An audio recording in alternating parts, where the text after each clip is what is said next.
Hi guys, today I'm here with Angela. Her voice is crazy. We're doing UCL and I apologize. My voice is so raspy because Let's Mina go check out her NYU. Yeah, we are at a cute cafe. Let's get started. So we're gonna start off with, what high school did you attend? I attended the same high school as many. It's an international school with an IB curriculum in Bangkok, Thailand. Yes. Where were you born and what is your nationality? I am born in Beijing, China, and my nationality is Chinese. What major? Okay. Food. Guys. No, wait. She's trying to steal money. For UCL, it was education studies, but for some other university I applied, it was education. And no, I do not want to be a teacher. I want to learn about education policy. Just a disclaimer. So you did the full IB, right? Yes. What classes did you take? For HL, business, geo, bio, mini cho here.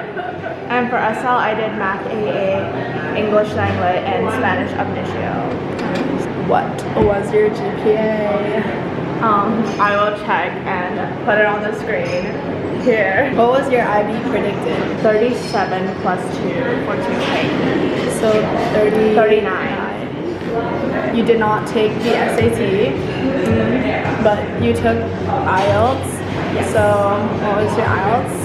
My IELTS overall was an 8, and I think for reading and listening I got 8.5. Writing was 7, and speaking I think it was 8. Do you think getting a high score on the IELTS matters if it's already within the required range?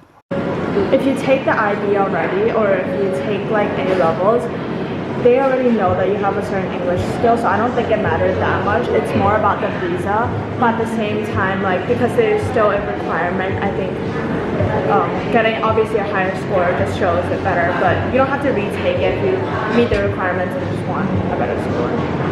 Nice. What were your extracurriculars?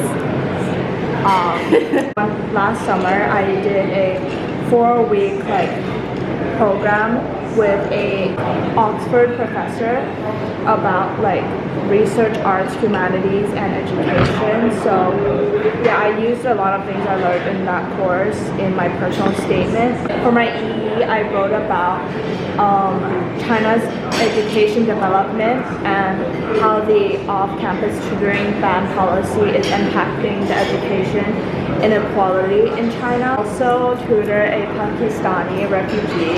I actually got to talk to her and learn Which ate half of my shit.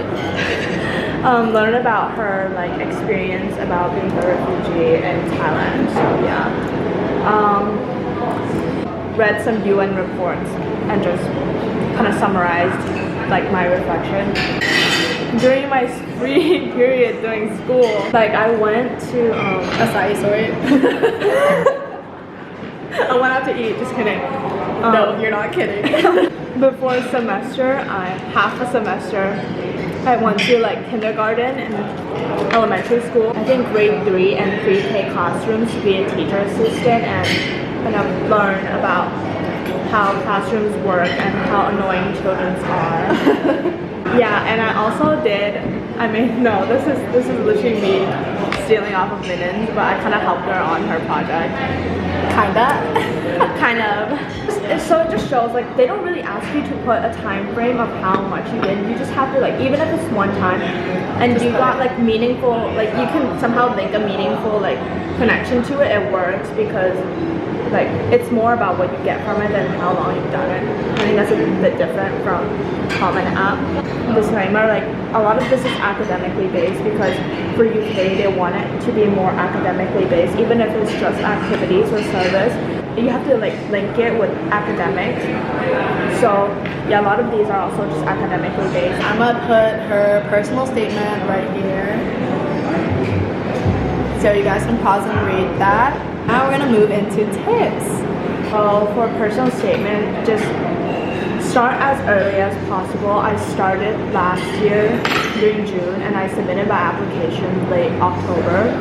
So like I think I solidly worked on it like non-stop for 3 months, because I know like for US you have a lot of essays, but for UK since there's only one, like I just kept on going back to it because I wanted to like really perfect it. So I think I ended up with like 15 drafts. So yeah, you have to like just start as early as possible so you give yourself more time. And second of all, like have someone read it, like ask a professor or like just people in that area, because since it's so academically based and it's like very major specific, you want someone with professional knowledge read it to like just fact check stuff, because the people who read your UCAS essay is actually, it's not the admin, it's the professor in the uni that actually teaches the course. So you don't want to make like any stupid mistakes and say random things that doesn't make sense. And third of all, like especially I think if you're applying to G5 unis, which is like the top ones in the UK, you really have to like research the course on the uni website, because they give like sometimes they would give booklets that they recommend students read first year, or they would like have very specific course details. So if you can, try to like in your personal statement mention those things, because that's literally what the professors are going to be teaching, so they know that you really understand the course and that you're actually really interested and that you're not just like applying it for fun, that you didn't do any research behind it. So did you actually read the book? I read sections of it, okay? Like I highlight it. I ChatGPT it. No, just kidding. Just kidding. But I feel like that's a smart idea. Like, you know, if you can, I agree. use ChatGPT to your advantage. Like, say like some complex like ideas, you obviously like you won't be able to understand like some theories and shit. Just try to like go towards a uni level, because everyone is gonna be on a high school level. Oh yeah, and like for the UK, do you think that being quirky helps? Because like everyone who applies to the US, everyone like says that being quirky works, but I feel like it might be different for the UK. So what do you think about that? I don't think you're normal, so. I think since honestly the personal statement, I think the name is kind of misleading. It's low-key not really about you. Like if you read my sample, like I think there's 2 sentences about what got me interested in education, and that's about it. Like, because honestly it's so little words, you don't have like it. By the end I was like literally switching out longer words to like shorter ones, because you really don't have enough space to write. So just make it really compact. Like I went to a lot of seminars in UK unis where they talk about how to write about personal statement. Like the one thing that everyone said, like every advisor says, is to just really make meaningful like answer so what. Like if you did an activity, so what did you get from it? No, it doesn't have to be something crazy, but if you really reflect on it, like that's what like really, I think that's the key point.